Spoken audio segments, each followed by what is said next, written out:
നിങ്ങളും ഒരു വണ്ണമുള്ള ആളാണെന്നുണ്ടെങ്കിൽ ജീവിതത്തിലെ ഏതെങ്കിലുമൊക്കെ പോയിന്റിൽ എൻ്റെ പോലെ തന്നെ ഡിസ്ക്രിമിനേഷൻസ് നിങ്ങൾക്കും കിട്ടിയിട്ടുണ്ടാവാം. പ്രത്യേകിച്ച് എൻ്റെ പോലെ എന്തെങ്കിലും ഒരു ഹോർമോണൽ ഇംബാലൻസും കൂടെ ഉണ്ടെങ്കിൽ പിന്നെ പറയും വേണ്ട.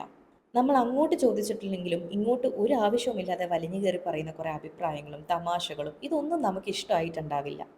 സോ ഞാൻ പറയാൻ വന്നത് എന്താന്ന് വെച്ചാൽ, ഞാനൊരു വെയിറ്റ് ലോസ് ജേണിയിലാണിപ്പോൾ. കഴിഞ്ഞ ഒന്നൊന്നര മാസമായിട്ട് എൻ്റെ കുറച്ച് വെയിറ്റ് ഇപ്പോൾ കുറഞ്ഞിട്ടുണ്ട്. ആൻഡ് ഇപ്പോൾ എൻ്റെ വെയിറ്റ് കുറച്ച് സ്റ്റക്കായി നിൽക്കുവാണ്. സോ വെയിറ്റ് ലോസിൽ സ്ട്രഗിൾ ചെയ്യുന്ന ആൾക്കാരാണെന്നുണ്ടെങ്കിൽ നിങ്ങൾക്കും എൻ്റെ ഒപ്പം കൂടാവുന്നതാണ്. മോർണിംഗ് ഞാൻ നിങ്ങളിപ്പോൾ വീഡിയോയിൽ കണ്ടതുപോലെ ഒരു ഡീറ്റോക്സ് വാട്ടർ കുടിക്കുന്നുണ്ട്. ചിയ സീഡ് വാട്ടറും സോഫ്റ്റ് ആൽമണ്ട്സും ആണ് ഞാൻ ആദ്യം കഴിച്ചത്. അതിനുശേഷം എൻ്റെ ബ്രേക്ക്ഫാസ്റ്റ് കഴിച്ചു. പിന്നെ ഇതാണ് എൻ്റെ ലഞ്ച് കേട്ടോ. ഉച്ചയ്ക്ക് ഞാൻ ചോറ് അവോയ്ഡ് ചെയ്തിട്ടില്ല. വെയിറ്റ് ലോസ് ചെയ്യാൻ ശ്രമിക്കുമ്പോൾ നമുക്കെല്ലാം പറ്റുന്ന അബദ്ധം എന്താണെന്ന് വെച്ചാൽ ബോഡിയെ സ്റ്റാർവ് ചെയ്യിപ്പിച്ചിട്ടാണ് പലപ്പോഴും നമ്മൾ ഫുഡ് കഴിക്കുന്നത്. വൈകുന്നേരം ആയപ്പോൾ ദാ ഈ പാത്രത്തിൽ കാണുന്ന ഇത്രയും സാധനങ്ങളും അതുപോലെ കുറച്ച് ചായയും ഞാൻ കുടിച്ചിട്ടുണ്ടായിരുന്നു. പിന്നെ എൻ്റെ രാത്രിയിലത്തെ ഭക്ഷണം ഓംലെറ്റും കുറച്ച് ഓറഞ്ചും ആയിരുന്നു. Okay, bye.